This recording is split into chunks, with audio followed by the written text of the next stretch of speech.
അപ്പോൾ ഇന്ന് മീൻ വാങ്ങാൻ വേണ്ടിയിട്ട് ബജാറിൽ പോയിട്ടുണ്ടായിരുന്നേ. കൊഞ്ച് തീയൽ വെക്കാൻ വേണ്ടിയിട്ട് കൊഞ്ച് നോക്കിയിട്ടാണ് പോയത്. പക്ഷെ ഫ്രഷ് മീൻ ഒന്നും വന്നിട്ടില്ലായിരുന്നു. കൊഞ്ച് ചുവപ്പ് കളറിൻ്റെ ചെറിയ കൊഞ്ച് നോക്കിയിട്ടാണ് പോയത്. കറുത്ത വലിയ കൊഞ്ചേ ഉണ്ടായിരുന്നുള്ളൂ. അതും കിലോ 600 രൂപ. പിന്നെ ഒരു 1/2 കിലോ കൊഞ്ച് അത് വാങ്ങിച്ചു. അത് അവർ തന്നെ ക്ലീൻ ആക്കിയൊക്കെ തന്നെ. അത് ക്ലീൻ ആക്കിയൊക്കെ വന്നപ്പോഴും ഒരു 10-15 കൊഞ്ചേ ഉണ്ടായിരുന്നുള്ളൂ. പിന്നെ നമ്മുടെ നാട്ടിൽ തിരുവനന്തപുരത്തൊക്കെ ആണെങ്കിൽ കൊഞ്ച് തീയൽ വയ്ക്കുന്നത് മുരിങ്ങക്കായും ഉള്ളിയൊക്കെ ഇട്ടിട്ടാണ്, ചെറിയ ഉള്ളിയൊക്കെ ഇട്ടിട്ടാണ് വയ്ക്കുന്നത്. ചിലപ്പോൾ വെള്ളരിക്ക ഇട്ടിട്ടും വയ്ക്കാറുണ്ട്.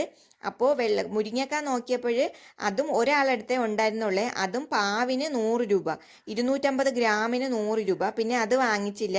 പിന്നെ കുറച്ച് പടവലങ്ങ ഇരിപ്പുണ്ടായിരുന്നു. ക്വാണ്ടിറ്റി കൂടാൻ വേണ്ടിയിട്ട് ഞാൻ വിചാരിച്ചു പടവലങ്ങ ഇട്ട് വയ്ക്കാമെന്ന്. അപ്പോൾ ഞാൻ എങ്ങനെയാണ് തീയൽ വയ്ക്കുന്നതെന്ന് കാണിച്ചു തരാമേ. അതിന് വേണ്ടിയിട്ട് തേങ്ങയും പുളിയും ആദ്യം ഒന്ന് വറുത്തെടുക്കുവേ. തേങ്ങ ഒന്ന് ചുവന്ന കളറായിട്ട് വരുമ്പോൾ അതിലേക്ക് മുളക് പൊടിയും മല്ലിപ്പൊടി ഇട്ടിട്ട് വീണ്ടും ഒന്ന് വറുത്തെടുക്കും. ഇതെല്ലാം നല്ല ബ്രൗൺ കളർ ആകുമ്പോൾ ഇത് തണുത്തതിന് ശേഷം അരച്ചെടുക്കുകയെ. ഇത് തീയലിന് അരച്ചെടുക്കുന്ന സമയത്ത് വെള്ളം ചേർക്കാതെ അരച്ചെടുത്താലാണ് അതിൻ്റെ നല്ല ഒറിജിനൽ കളർ കിട്ടുന്നത്. നമ്മൾ വെള്ളം ചേർത്ത് അരയ്ക്കുമ്പോൾ ചിലപ്പം കുറച്ച് കളർ അങ്ങോട്ട് മാറിപ്പോവും തീയലിൻ്റെ. അപ്പം ഞാൻ ഇവിടെ കുറച്ച് വെള്ളം ചേർത്തിട്ടാണ് അരച്ചിട്ടുള്ളത്.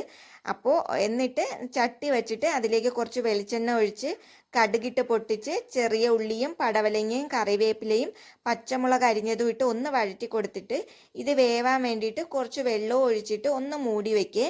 എന്നിട്ട് ഈ ഉള്ളിയും പടവലങ്ങയും ഒന്ന് വെന്ത് വരുന്ന സമയത്ത് ഇതിലേക്ക് അരച്ച് വെച്ചിട്ടുള്ള അരപ്പും പിന്നെ കഴുകി വെച്ചിട്ടുള്ള കൊഞ്ചും കൂടി ചേർത്ത് ആവശ്യത്തിനുള്ള ഉപ്പും ചേർത്ത് തിളപ്പിച്ചെടുക്കും. ഇതുവരെയും ഇതുപോലെ ഉണ്ടാക്കി നോക്കിയിട്ടില്ലാത്തവരുണ്ടെങ്കിൽ ഇതുപോലെ ഒന്ന് ഉണ്ടാക്കി നോക്കണേ. ചോറിൻ്റെ കൂടെയും ചപ്പാത്തിയുടെ കൂടെയും കപ്പയുടെ കൂടെയൊക്കെ അടിപൊളിയായിട്ട് പോകും. നല്ല ടേസ്റ്റാണേ.